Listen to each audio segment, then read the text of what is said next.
अस्सलामुअलैकुम। आज के इस वीडियो ट्यूटोरियल में हम देखेंगे फ़ोटोशॉप के बाकी टूल्स। लास्ट वीडियो तक जिन्होंने मेरी लास्ट वीडियो देखी है उनको ये पता होगा कि मैंने लास्ट वीडियो काउंट टूल तक बनाई थी और उसके बाद आज से हम स्टार्ट करेंगे स्पॉट हीलिंग ब्रश टूल से ऑनवर्ड टूल्स को। स्पॉट हीलिंग ब्रश टूल को देखते हैं। सबसे पहले स्पॉट हीलिंग ब्रश टूल जो होता है ये किसी भी, जैसे कि इसके नाम से पता चल रहा है कि ये स्पॉट्स को हील करने में काम आता है।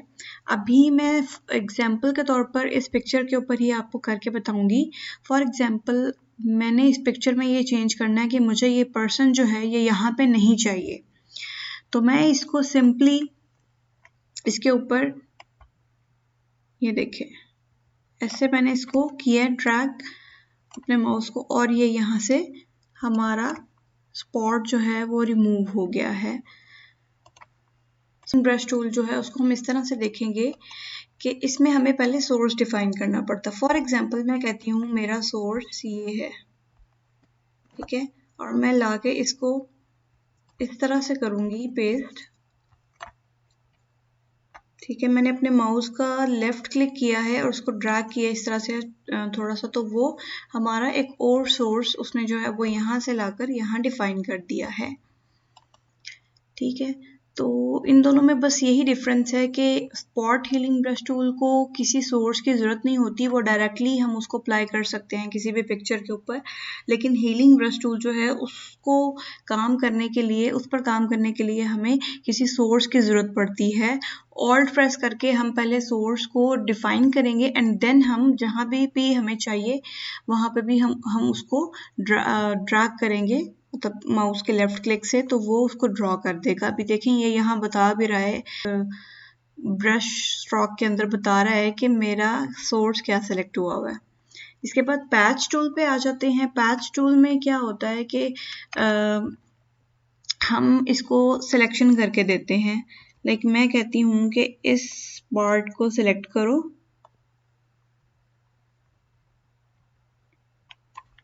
ठीक है, और इसमें अब ऊपर वाली जो चीज़ है, ये जो सोर्स और डेस्टिनेशन, ये इंपॉर्टेंट है, इसका आपने माइंड में रखना है। अगर यहाँ पे सोर्स आपका हुआ हुआ है, सेलेक्ट हुआ हुआ है, तो फिर आप इसको ड्रैग करेंगे और कोई भी चीज़ इसके बदले हम यहाँ पर लगा सकते हैं, कोई भी सूटेबल आपको जो लगती है।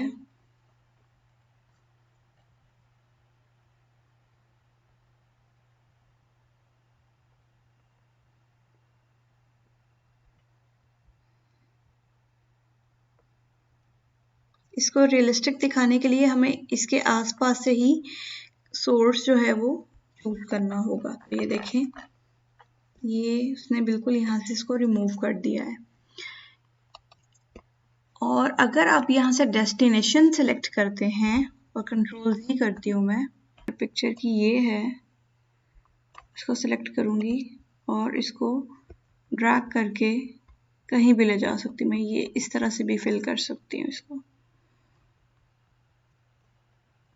तो ये देखिए वो कलर्स के अकॉर्डिंगली खुद से एडजस्ट कर रहा है और यहाँ पे पता ही नहीं चल रहा कि ये कुछ एडिट हुआ है। बहुत अच्छे से और स्मूथली उसने जो है इसको कवर कर लिया है। इससे नेक्स्ट टूल है content aware. Content aware move tool में क्या करते हैं, आप किसी भी ऑब्जेक्ट को अपनी जगह से मूव करवाने के लिए यूज करते हैं।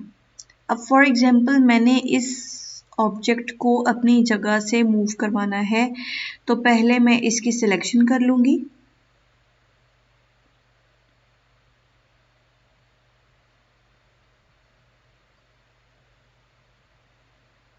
ठीक है। उसके बाद मैं अपने माउस के लेफ्ट क्लिक से इसको ड्रैग करूँगी, जहाँ पर भी मैंने इसको मूव करवाना है मैं वहाँ पर लाकर इसको ड्रॉप कर दिया और उसके बाद मैं यहाँ से टिक करूँगी।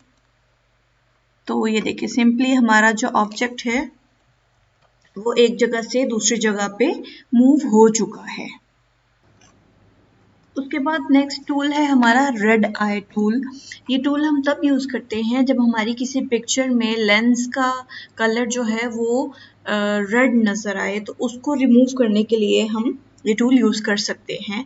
अब मैंने एक पिक्चर अपने पास ओपन की है जिसकी जो आइज़ का कलर है उसमें कुछ रेडनेस आ रही है, उसको हम किस तरह से जल्दी से रिमूव कर सकते हैं। हम सिंपली यहाँ से रेड आई टूल को सिलेक्ट करेंगे और मैं इस पर जाकर इसको थोड़ा जूम कर लेंगे, यहाँ पर ऐसे एक स्क्वायर बनाऊंगी। तो ये देखें, ये इसने जल्दी से हमारा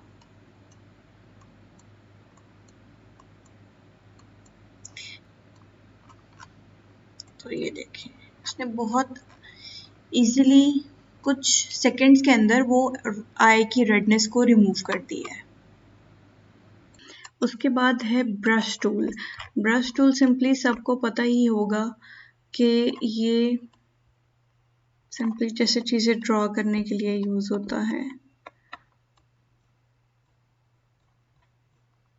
मैं सिंपल अपने माउस से इसको ड्रॉ कर रही हूँ, इसमें कोई रॉकेट साइंस नहीं है। पेंसिल टूल जो है वो इससे थोड़ी सी बारीक फॉर्म में होगी और वो भी उसी तरह से काम करती है जिस तरह से ये ब्रश टूल काम कर रहा है।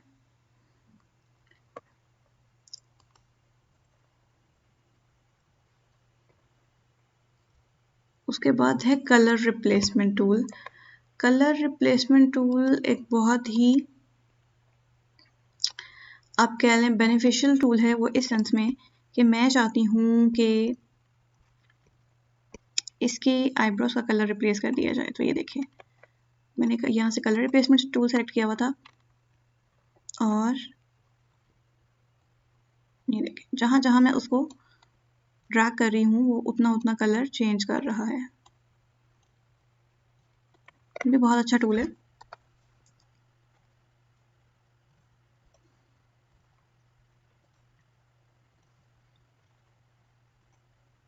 अगर इसमें डिफरेंट मोड्स हैं। इसकी सैचुरेशन अभी सेट हुआ पता हम ह्यू करेंगे तो ये इस तरह से काम करेगा।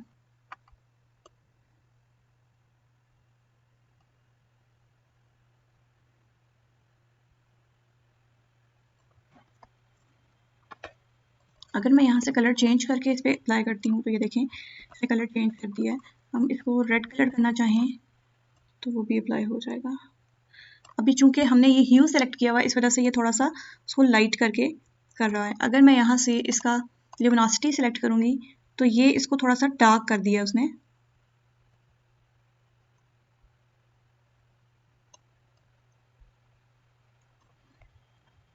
और अगर मैं यहाँ से सैचुरेशन सेलेक्ट करूँगी तो ये सैचुरेट हुआ हुआ थोड़ा सा कलर उस पर ड्रॉ करेगा।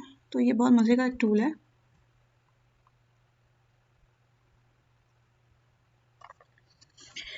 उसके बाद आता है mixer brush tool. Mixer brush tool किस तरह से काम करता है ये देखें। इसको ये सिंपल इस तरह से है कि इससे आप कोई भी कैलीग्राफी भी ड्रॉ की जा सकती है। लाइक मुझे जो पर्सनली इसका एक अच्छा यूज़ लगा कि इससे हम कैलीग्राफिक ब्रश की तरह से कुछ भी लिख सकते हैं।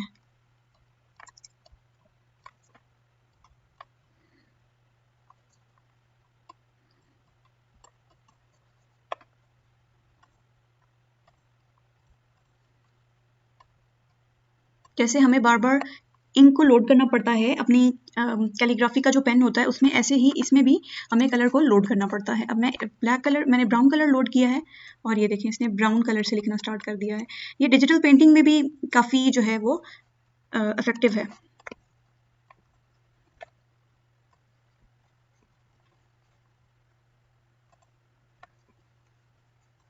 देखिए इसकी बार बार जो इंक है वो हमें लोड करनी पड़ रही है। आपको यहाँ तक के टूल समझ आ गए होंगे, इनमें कोई इतनी रॉकेट साइंस नहीं, बहुत इजी टूल्स हैं। उसके बाद हमारा आता है क्लोन स्टैम्प टूल। हम दोबारा अपनी इस इमेज पे आ जाते हैं। इस छोटे से एरिया की क्लोनिंग करनी है। मैं क्या करूँगी, क्लोन स्टैम्प टूल मैंने सेलेक्ट किया, यहाँ से मैं अपना ब्रश अपनी मर्जी का सिलेक्ट करूँगी, उसका साइज़ देख लेंगे और उसके बाद मैं सैचुरेट यहाँ से सेलेक्ट करती हूँ और फिर उसके बाद मैं ऑल्ट प्रेस करके अपने इस एरिया को सिलेक्ट करूँगी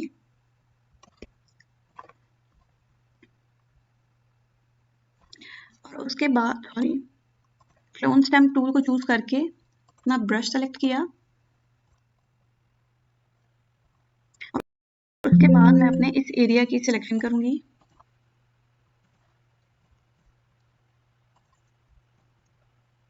ऑल्ट प्रेस करके देखें ये सोर्स को डिफाइन कर रहा है और उसके बाद सोर्स सही से डिफाइन नहीं हुआ।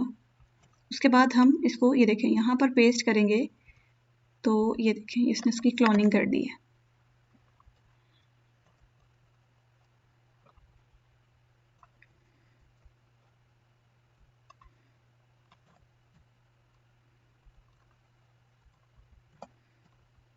तो ये देखें ये हमारी क्लोनिंग हो गई है।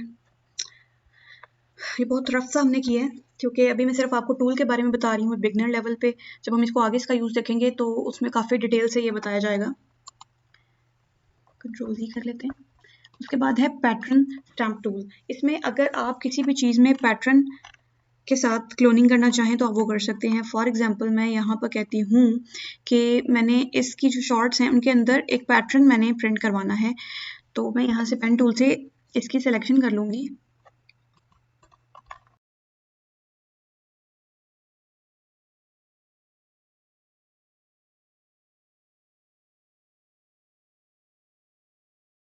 और उसके बाद मैंने यहाँ पर आई और इसको मेक सिलेक्शन कर लेंगे, मेक सिलेक्शन ओके।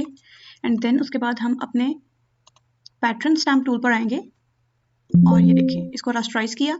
उसका एरर आ रहा था कि इसको रास्टराइज करें, मैं ओके करूँगी एंड देन मैं इसको इस तरह से ड्रैग करूँगी और ये देखिए वही पैटर्न जो हमारा यहाँ पर सेलेक्ट हुआ है वो इसने इसके अंदर पेस्ट कर दिया है। कंट्रोल डी प्रेस करेंगे सिलेक्शन को डी सेलेक्ट करने के लिए, तो ये देखिए हमने अपनी मर्जी का पैटर्न जो है वो उसके अंदर प्रिंट करवा लिया है। सो ये भी बहुत मज़े का टूल है। इसके आगे नेक्स्ट टूल आता है हिस्ट्री ब्रश टूल। उसके लिए हमें पहले ब्रश टूल को सेलेक्ट करती हूँ मैं। ब्रश टूल के थ्रू मैं थोड़ी सी चेंजेस करूँगी।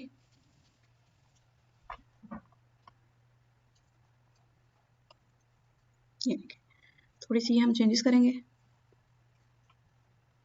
ठीक है। उसके बाद मैं कहती हूँ नहीं ये मुझे नहीं चाहिए था। मेरे पास दो ऑप्शंस हैं। एक तो ये कि मेरे पास कंट्रोल जी का ऑप्शन है, मैं कंट्रोल जी करूँगी और अंडू हो जाएगा ये सारा काम। लेकिन दूसरा ऑप्शन मेरे पास ये है, अगर मैंने ब्रश टूल के थ्रू ये काम किया है तो मेरे पास हिस्ट्री ब्रश टूल भी है। मैं दोबारा इन्हीं जगहों पर जाकर अपने माउस को साइज़ थोड़ा बड़ा कर लेंगे इसका, अपने माउस को होवर करूँगी और ये देखें जितना भी ब्रश से काम हुआ था वो सब डिलीट हो गया, ठीक है। ये भी बहुत मज़े का टूल है। इससे नेक्स्ट टूल है आर्ट हिस्ट्री ब्रश टूल। इसमें ये देखें ये भी आर्ट्स वगैरह में डिजिटल पेंटिंग वगैरह में बनाने में बहुत हेल्पफुल टूल है। इसमें ये देखिए जैसे मैंने इस पिक्चर पे क्लिक किया है तो इसने उतना पार्ट जो है वो ब्लर कर दिया है और उसी कलर का ब्लर किया है जितने पार्ट से इसने सेलेक्ट किया था। लाइक अगर मैं इसको पिक्चर के राइट साइड पर करके दिखाऊं तो ये देखें अब यहाँ से ये वाइट हो जाएगा सब। ये देखें यहाँ पे ग्रीन है तो ये ग्रीन हो जाएगा सब, यहाँ पर सारा ग्रीनिश है, यहाँ से भी ग्रीन हो जाएगा। तो ये कुछ इस टाइप का रिजल्ट आएगा इसमें आपके पास। कंट्रोल ही कर लेते हैं। सो यहाँ तक ये कंप्लीट हो गया। उसके बाद हमारे पास आता है इरेजर टूल। इरेजर टूल बहुत ही सिंपल है। मैंने अपनी पिक्चर में से कुछ भी इरेज करना है, ये देखें वो लेयर ऊपर वाली सेलेक्ट हुई थी इस वजह से उसको सेलेक्ट कर रहा था। ये सिंपली इरेज कर रहा है हमारे बैकग्राउंड को। सो इससे नेक्स्ट टूल है बैकग्राउंड इरेजर टूल।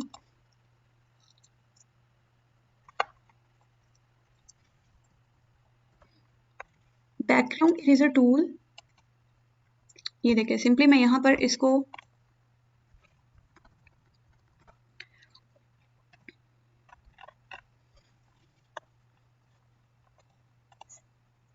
यहाँ पे ये देखें मैंने सिंपली इसको ऐसे क्लिक किया और ये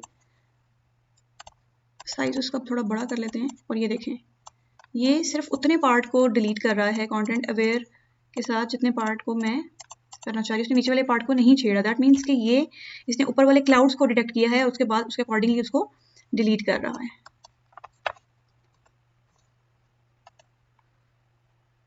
और इसके कुछ लिमिट्स भी हैं, डिसकॉन्टेजेस भी है, कॉन्टेजेस है, फाइंड एजेस है, उसको आप अपने अकॉर्डिंगली कर सकते हैं। अगर ये एजेस हैं तो ये देखें एजेस के थ्रू ये रिमूव करेगा। अगर कॉन्टेजेस है तो वो रेगुलर जिस तरह से था वो ये देखें इसने यहाँ से ये रिमूव कर दिया। मतलब कुछ पार्ट को वो डिलीट कर रहा है, कुछ को वो रहने दे रहा है। ये इस तरह की है। इरेजर टूल तो बिल्कुल सब कुछ इरेज कर देता है। बैकग्राउंड इरेजर टूल जो है वो कंटेंट अवेयर यानी कि कुछ पार्ट को इरेज कर रहा है, कुछ को नहीं कर रहा है। जिस पे आप क्लिक कर रहे हैं वो उसके अकॉर्डिंगली खुद से अवेयरनेस अपने अंदर क्रिएट करके वो खुद से उसको डिलीट करता है। और फिर इसको कंट्रोल भी कर लेंगे ताकि हम थर्ड टूल की जानकारी हासिल कर सकें।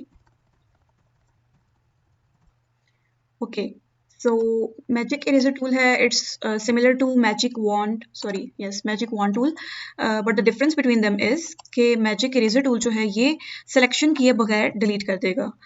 magic wand tool में हम जिस पार्ट पर क्लिक करते थे वो उसको पहले सेलेक्ट करता था, देन हम डिलीट का बटन प्रेस करते थे, वो उसको डिलीट करता था.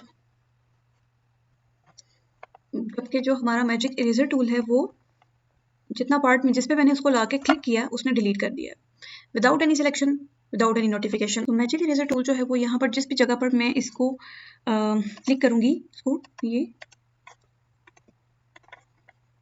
इसको डिलीट कर देगा. यहाँ पर क्लिक किया इसको डिलीट कर दिया, यहाँ पर क्लिक.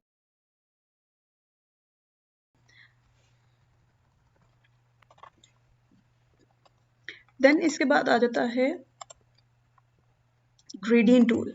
ग्रेडियंट टूल में क्या होता है कि हम कोई भी दो कलर्स का कॉम्बिनेशन बनाकर उसको कहीं भी अप्लाई कर सकते हैं. फॉर एग्जांपल मैं इस कैनवस पर ये जो ग्रेडियंट हमारा सेलेक्ट हुआ है मैं इसमें से कुछ भी कलर ऐड ऑन कर सकती हूँ. मैं ये वाइट यहाँ से करती हूँ और यहाँ से मैं ये कलर ऐड करती हूँ, यहाँ से इसका थर्ड कलर ऐड कर लेती हूँ, ये वाला. ओके करते हैं और मैं यहाँ पर इसको ऐसे बनाऊंगी. तो ये देखिए इसने इन 3 कलर्स के मिक्सचर्स का ग्रेडियंट बना दिया. बहुत ही सिंपल टूल है. पेंट बकेट टूल, ये भी बहुत अच्छा टूल है. इसके लिए मैंने पहले से एक पिक्चर डाउनलोड कर रखी है, इसको ओपन करूंगी.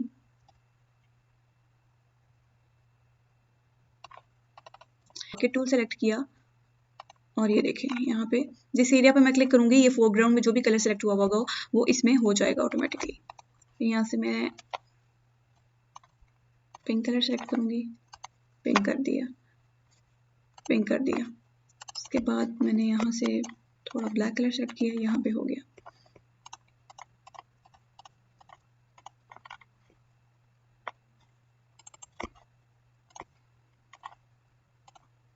सो आप पेंट बकेट टूल के थ्रू बहुत मज़े की कलरिंग कर सकते हैं इस तरह की पेंटिंग्स में. सो ये बहुत मज़े की एक लुक दे रहा है. सो इससे नेक्स्ट टूल पर आ जाते हैं जो कि है 3D मटेरियल ड्रॉप टूल. उसके लिए भी हमें एक न्यू कैनवस बनाना होगा. File, new, create, and then इसके ऊपर हमारे फोरग्राउंड कलर में इस टाइम ब्लू कलर सेलेक्ट हुआ है. आप अपनी मर्जी का कलर कोई भी सिलेक्ट कर सकते हैं. और मैं यहाँ पर जाकर छोटी सी मुझे एक सेटिंग करना होगी 3D मटेरियल ड्रॉप टूल को आपको एक्सप्लेन करने के लिए. मैं सबसे पहले इस कैनवस पर ये ब्लू कलर कर लूँगी. ऑल्ट बैकस्पेस की मैंने प्रेस की और ये फोरग्राउंड कलर यानी कि जो ब्लू कलर यहाँ पे सिलेक्ट था वो यहाँ पे मेरे कैनवस में आ चुका है. इसके बाद मैं यहाँ जाऊँगी 3D new mesh from layer, mesh preset, and then यहाँ से आप कुछ भी यहाँ से सेलेक्ट कर सकते हैं, कोई भी शेप. मैं यहाँ से क्यूब रैप सेलेक्ट करती हूँ और इसको येस कर देती हूँ. You are about to create a 3D layer, would you like to switch to the 3D workspace? Yes. And ये देखिए यहाँ पे इसने इसको 3D में. अब ये देखिए आपके पास आ गया. अब यहाँ से आप इसको रोटेट करके इसके डायरेक्शंस वगैरह को भी मूव कर सकते हैं. ये एक 3D बॉक्स बना हुआ है.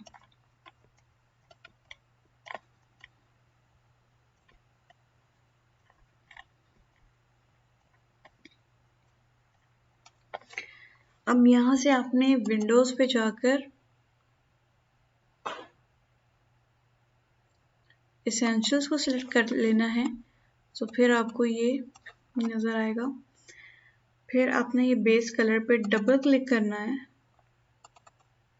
और ये देखें ये जो इसका बैकग्राउंड है इसकी जगह आप कुछ भी रिप्लेस कर लें.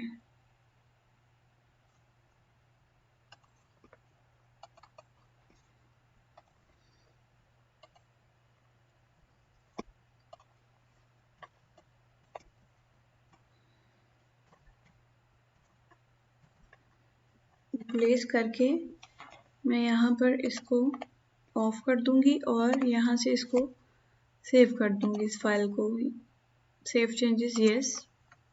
और ये देखें इसका 3D व्यू इस तरह का है कुछ जो आपको नजर आ रहा होगा. ये देखें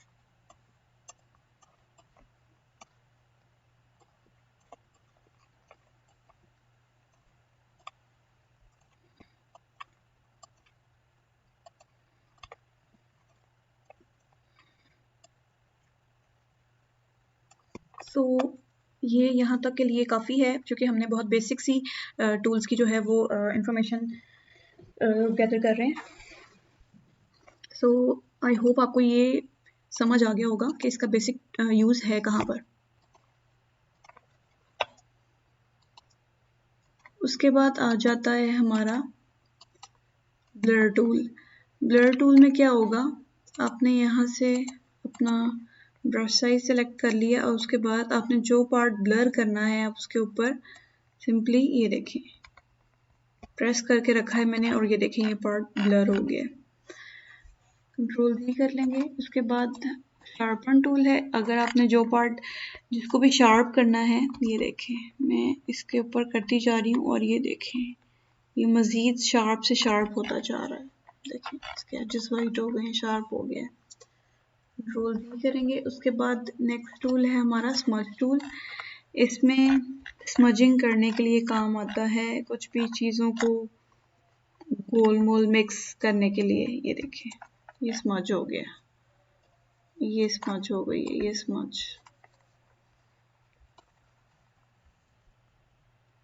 तो ये भी बहुत मजे का टूल है, कुछ डिजिटल पेंटिंग टाइप में ये यूज़ होता है। उसके बाद हमारा है डॉज टूल। डॉज टूल में क्या होता है, किसी भी चीज़ को हम यहाँ पर इसके कलर्स बहुत ज़्यादा हैं इस पिक्चर में, इस वजह से पता नहीं चल रहा इतना, मे बी यहाँ पर ये अच्छे से काम करे। यहाँ पर मैं इसको ये देखें यहाँ पर डॉज टूल सेलेक्ट किया मैंने,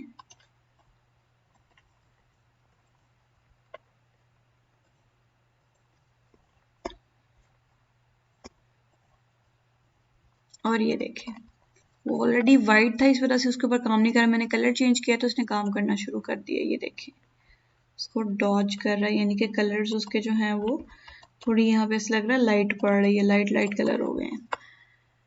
ठीक है, यहाँ पे मैंने शेडो सेलेक्ट किए हुए थे इसकी रेंज में। अगर हम यहाँ पे मिड टोन सेलेक्ट करते हैं तो ये एक कुछ इस तरह से काम करेगा। माइनर डिफरेंस हैं इनके रेंजेस में।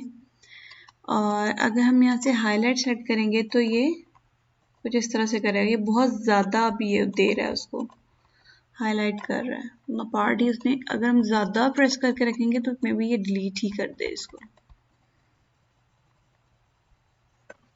ठीक है,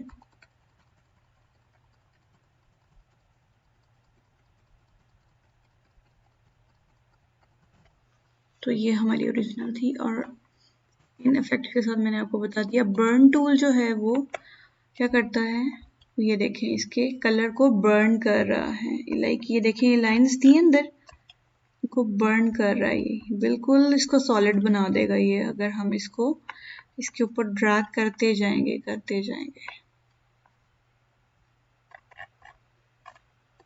इसको दूर से ऐसे लग रहा है कि बीच में कोई लाइंस है ही नहीं। सो अगर हम कुछ और कलर सेलेक्ट करें इसमें, शेडोज हैं, मिड टोन्स में ये थोड़ा लाइट है और हाइलाइट्स में ये मज़ीद डार्क करेगा उसको।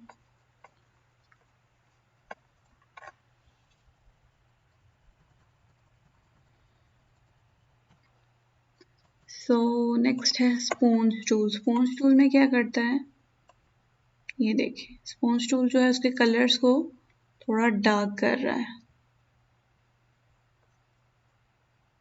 ये हमारे ब्रश पे भी डिपेंड करता है हमने किस किस्म का ब्रश सेलेक्ट किया हुआ है। अभी मेरा ब्रश सॉफ्ट है, सो इस वजह से वो उसको इस तरह का ब्रश के अकॉर्डिंगली कलर दे रहा है।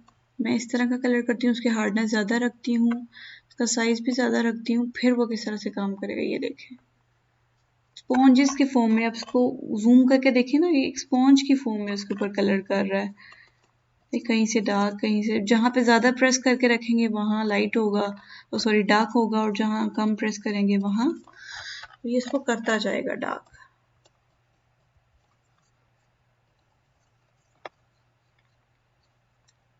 सैचुरेट सेलेक्ट हुआ था, अगर हम डीसैचुरेट करेंगे तो ये इसको डार्कर टोन की तरफ लेके जाएगा। देखिए जितनी दफ़ा मैं इसको प्रेस करके कर रही हूँ उसको डार्कर से डार्कर करता जा रहा है। सो उससे नेक्स्ट टूल है हमारा पेन टूल। बहुत इम्पॉर्टेंट टूल है पेन टूल। ये देखें पेन टूल ट्रेसिंग में भी काम आता है, ड्रॉ करने में भी काम आता है और बहुत सारे इसके यूजेस हैं। फॉर एग्जांपल मैंने यहाँ पर ये देखें सिंपल एक अल्फ़ाबेट लिख रही हूँ एस, ठीक है। अब मैं इसको पेन टूल से थोड़ा बेहतर करूँगी। पहले मैंने इसको ड्रॉ किया, मैं इसको थोड़ा बेहतर करूँगी। ये देखें ये इसके पॉइंट्स हैं।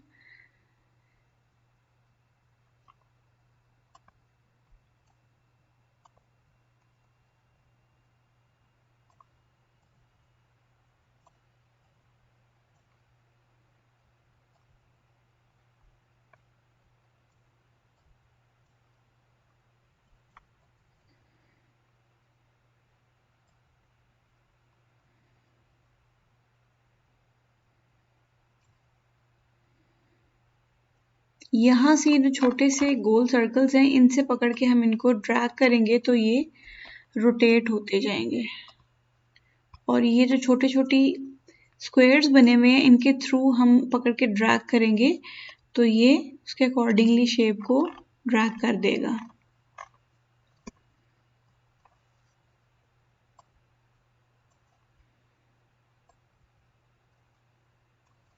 तो ये देखिए हमारी पेन टूल की इस तरह से कुछ शेप बनी है। अब पेन टूल के अंदर नीचे आता है फ्रीडम पेन टूल। इसमें क्या होता है हम फ्रीली कुछ भी ड्रॉ कर सकते हैं। लाइक मैंने ये फ्रीली ड्रॉ करके यहाँ पे एस लिख दिया। और उसके बाद कर्वेचर पेन टूल है। इसमें ये होता है कि हम इसकी जो ये जो ब्लॉक्स हैं इन पे हम क्लिक करेंगे अगर तो ये हम इनको कर्व कर सकते हैं। देखें जितने भी यहाँ पे ब्लॉक्स हैं उनको हम ड्रैग करके कुछ भी शेप दे सकते हैं, कर्व कर सकते हैं, इसीलिए इसको कर्वेचर बोला जाता है। हर एंकर पॉइंट को ये कर्वेचर में कन्वर्ट कर देता है, कर्व में कन्वर्ट करता है। तो इसके बाद है ऐड एंकर पॉइंट और डिलीट एंकर पॉइंट। इसमें से मैं कोई भी एंकर पॉइंट को ऐड करना चाहूँ यहाँ पे मैं क्लिक करूँगी और ये देखिए एंकर पॉइंट ऐड हो गया हमारा। सॉरी मैंने इसको पहले कर्वेचर बोला था, ये एंकर पॉइंट्स होते हैं हमारे छोटे छोटे ये स्क्वायर्स जो हैं। एंकर पॉइंट ऐड हो गया, यहाँ पे क्लिक किया एंकर पॉइंट ऐड हो गया, यहाँ पे क्लिक किया एंकर पॉइंट ऐड हो गया, ठीक है। अगर मैं डिलीट करना चाहूँ एंकर पॉइंट्स को तो मैंने जो मैं चाहती हूँ ये डिलीट हो जाए, तो ये देखिए ये डिलीट हो गया। सो अकॉर्डिंगली हमारी शेप भी चेंज होती जाएगी। मैं इस एंकर पॉइंट को डिलीट करना चाहती हूँ, ये देखो पेन के साथ छोटा सा माइनस का साइन है, दैट मीन्स कि ये डिलीट वाला भी सिलेक्ट हुआ हुआ है। डिलीट, ये देखिए वो एंकर पॉइंट डिलीट हो गया। तो इसके बाद आता है कन्वर्ट पॉइंट टूल। इसमें ये होता है कि आप किस भी चीज़ पे क्लिक करो, यहाँ पे अभी ये माइनस का साइन है, मैं इसको क्लिक करती हूँ तो ये देखें ये अब हमें अलाउ कर रहा है। ये ख़त्म हो गया, अभी ख़त्म हो गया। यहाँ से मैं जाके अगर प्लस करके और कन्वर्ट पॉइंट टूल करूँगी तो ये देखें, अच्छा ये पहले वाला जो था ये डिलीट एंकर, ऐड एंकर, ये इन स्क्वायर्स पे यानी कि एंकर्स पे काम करता है और ये जो कन्वर्ट पॉइंट है ये पॉइंट्स पर काम करता है। ये देखें इस पॉइंट को मैंने इधर किया, जितने भी ये वाले पॉइंट्स हैं ये हैंडल्स हैं, इनको मैं मूव कर सकती हूँ। ये मूव किया, इनको मूव किया। सो ये डिफरेंस है एक छोटा सा इन दोनों में। सो इसको हम डिलीट कर देते हैं, इसको भी डिलीट कर देंगे। उसके बाद नेक्स्ट आता है हॉरिजॉन्टल टाइप टूल।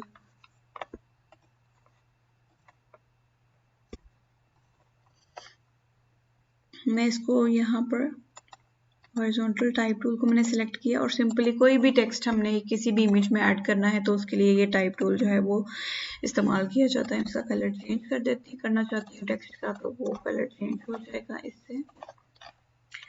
और इसके बाद इसकी नेक्स्ट कैटेगरी है वर्टिकल टाइप टूल। मैंने वर्टिकली कोई टेक्स्ट टाइप करना है, मैं इसको क्लिक करूंगी और ये देखिए इसने ये इस टेक्स्ट को वर्टिकली टाइप कर दिया है। उसके बाद मैं किसी टेक्स्ट को वर्टिकल टाइप मास्क टूल, इसमें क्या करता है, एक तो टाइप भी करता है और उसकी मास्किंग भी करता है। अभी मैं आपको करके दिखाती हूँ। यहाँ पर ये देखें वर्टिकली उसने टाइप किया टेक्स्ट को और साथ ही उसने, मैं ओके करूंगी तो ये देखिए सिर्फ इसकी सिलेक्शन बची है। अब इस सिलेक्शन के अंदर मैं कहती हूँ सॉलिड कलर को फिल किया जाए, तो ये देखिए सॉलिड कलर में से मैं ब्लू सेलेक्ट करती हूँ, तो ये देखिए इस सिलेक्शन को उसने, तो ये देखिए साथ ही साथ उसने इसकी मास्किंग भी की है।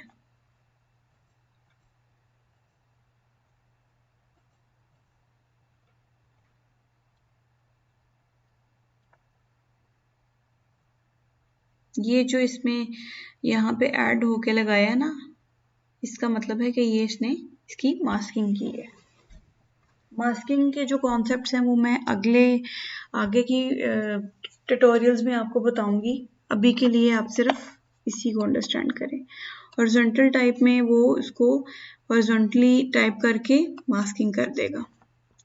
ओके करूंगी और उसके बाद मैं सॉलिड फिल पे जाऊंगी और यहाँ से मैं कुछ भी सॉलिड कलर उसमें ऐड कर सकती हूँ। तो यहाँ तक हमारा ये हो गया।